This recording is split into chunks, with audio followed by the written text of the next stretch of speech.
So we are at the USS Iowa in San Pedro, California. We are at the foot of the LA Harbor, the commercial harbor of Los Angeles. It brings in, between LA and Long Beach, we bring in 40% of all the goods in the United States through shipping.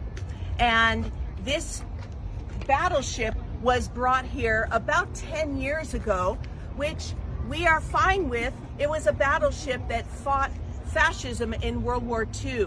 But there are other parts of this history too, not real well known. In 1984, Ronald Reagan used this ship to park off Nicaragua to threaten it with invasion. That's the USS Iowa. So history is repeating itself again with our U.S. naval armada once again in the Caribbean, threatening countries and actually bombing countries, kidnapping their president. So we don't want to get deeper and deeper into this. We want to tell the U.S. government loudly and clearly we're sick and tired of these endless wars. Yes. We know where this leads, and we know it's no good for the people of Venezuela either. Yes. So U.S. out of Venezuela, U.S. out of Latin America, hands off.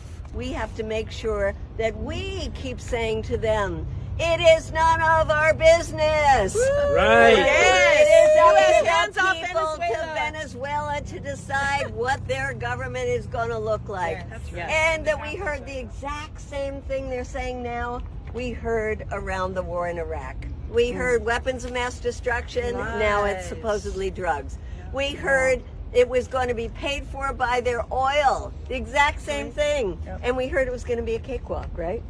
And $1.8 trillion later in Iraq, and so many lives lost.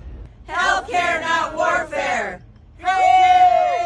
U.S. out of everywhere. U.S. out of everywhere.